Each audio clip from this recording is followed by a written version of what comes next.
Assalamualaikum warahmatullahi taala wabarakatuh. Saya Muhammad Subianur dengan NIM 1910-1253-10064 dengan teman saya M Faisal dengan NIM 1910-1252-10068. Di sini kami akan mempresentasikan media pembelajaran kami, yaitu yang berjudul materi penghasil gaya. Latar belakang media pembelajaran ini yaitu baterai penghasil gaya kami buat untuk menunjukkan kepada siswa bahwa baterai dapat menghasilkan gaya listrik dan gaya magnet yang mana akan memudahkan penjelasan kepada siswa. Media pembelajaran ini terdiri dari beberapa komponen, yaitu baterai, kabel, lampu sen, kardus, karton, kawat tembaga, staples, dan plester. Prinsip kerja media yaitu cukup menekan bagian kabel yang terhubung ke baterai untuk menyalakan lampu untuk gaya listrik, dan cukup satukan kawat tembaga ke baterai untuk mengalirkan listrik sehingga terjadi medan magnet untuk gaya magnet. Yang berikutnya, baterai penghasil gaya. Baterai penghasil gaya merupakan media pembelajaran yang memanfaatkan baterai sebagai salah satu alat penyimpanan energi untuk menciptakan gaya, yaitu gaya listrik dan gaya magnet. Baterai bisa menghasilkan gaya listrik jika kutub positif dan kutub negatif dihubungkan dengan penghantar arus listrik seperti kabel dan bola lampu. Arus listrik yang dihasilkan baterai berasal dari reaksi kimia di dalam baterai itu sendiri. Ketika baterai dihubungkan dalam rangkaian eksternal, elektrolit berpindah sebagai ion sehingga baterai akan mengalirkan alur listrik. Sedangkan untuk menghasilkan gaya magnet pada baterai disebabkan berlaku hukum Faraday, yaitu interaksi antara muatan listrik dengan benda logam seperti paku. Yang berikutnya, kompetensi dasar yang mendasari media yang kami buat.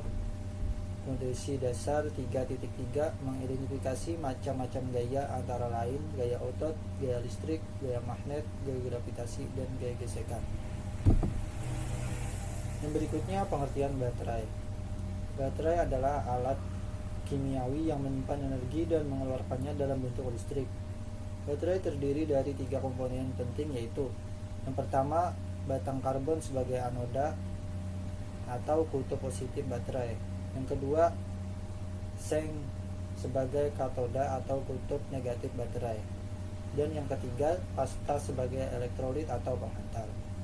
Bahan kimia yang digunakan dalam pembuatan ada belerang, air laksa, asam sulfat, seng, amonium klorida, antimon, kadmium, perak, nikel, hidrida logam nikel, litium, hidrida kobalt, mangan, nitrogliserin, dan rubidium. Berikutnya, gaya listrik. Pengertian gaya listrik adalah aliran elektron dari atom ke atom pada sebuah penghantar atau suatu energi yang sangat berpengaruh terhadap kehidupan manusia sehari-hari. Energi listrik ini digunakan dan dimanfaatkan untuk menggerakkan berbagai alat elektronik yang berfungsi untuk memudahkan pekerjaan manusia. Gaya listrik adalah gaya yang dihasilkan oleh muatan-muatan listrik. Gaya listrik misalnya terdapat pada sisir dan penggaris plastik yang telah digosok dengan rambut kering, sehingga dapat menarik sobekan kertas-kertas kecil. Sisir atau penggaris plastik yang telah digosok dengan rambut kering akan memiliki muatan listrik karena kelebihan elektron. Gaya listrik juga terjadi ketika batang kaca digosok-gosok dengan kain sutra kering karena kekurangan elektron. Baiklah, di sini saya M Faisal dengan NIM 1910-1252-168 akan melanjutkan penjelasan dari teman saya. Gaya magnet. Pada awalnya, orang-orang menemukan bahwa logam-logam tertentu yang disebut magnet dapat melakukan sifat saling tarik-menarik. Kata magnet berasal dari nama daerah, yaitu Magnesia, yang terletak di Asia, di mana pada daerah tersebut ditemukan suatu batu yang memiliki sifat saling tarik-menarik. Magnet inilah yang dapat menimbulkan medan magnet. Magnet ini ada yang dapat berbentuk batang, jarum, dan ladang. Batang magnet ini memiliki 2 buah kutub, yaitu kutub utara dan kutub selatan. Peristiwa tarik-menarik antar batu itulah yang disebut gaya magnet. Gaya magnet sendiri dapat disebut sebagai kemampuan dari magnet itu untuk menarik benda yang terbuat dari logam. Magnet juga memiliki sifat yang dapat bertolak belakang apabila kutub yang sama diarahkan, dan saling menarik apabila kutub yang berbeda dihadapkan. Hal ini didasari oleh muatan energi yang terkandung pada kutub tersebut.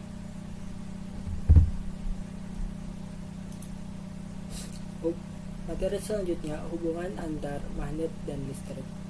Pada tahun 1820, Hans Christian Oersted menemukan bahwa ketika jarum kompas diletakkan di dekat kawat berarus listrik, jarum tersebut mengalami penyimpangan. Apa yang ditemukan oleh Oersted adalah bahwa arus listrik dapat menghasilkan medan magnet.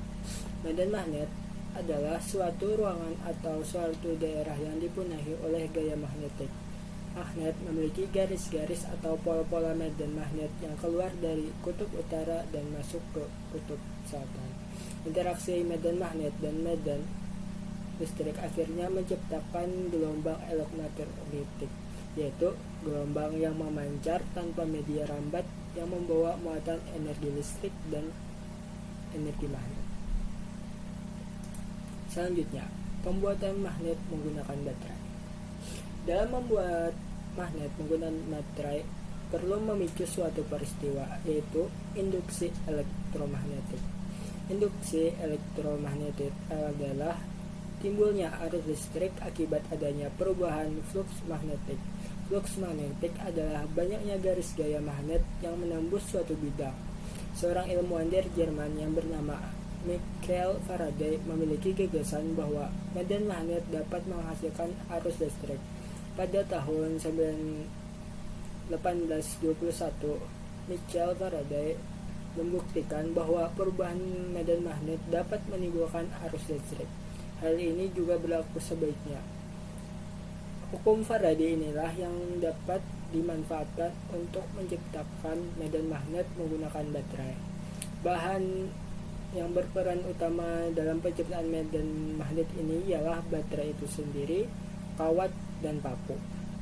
Peran kawat yaitu sebagai kumparan atau pengalir listrik dari baterai, sedangkan peran paku ialah sebagai solenoida atau zat yang dapat menghasilkan magnet akibat adanya medan listrik yang dialiri kepadanya.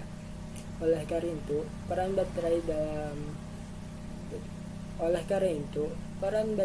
dan paku sangat penting dalam pembuatan medan listrik. Selanjutnya, alat dan bahan dalam pembuatan media baterai penghasil gaya. Yang pertama, alat yaitu terdiri dari spidol, penggaris, gunting, dan staples. Selanjutnya, bahan yaitu baterai, kardus bekas, karton, kabel, kawat, lampu sen, laser, dan double tip.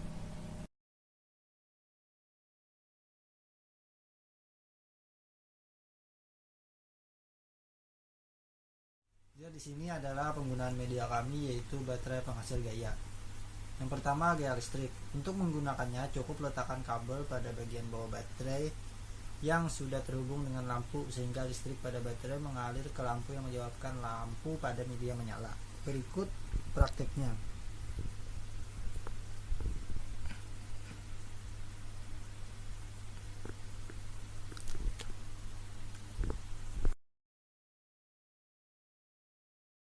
Nah, berikutnya yaitu penggunaan gaya magnet.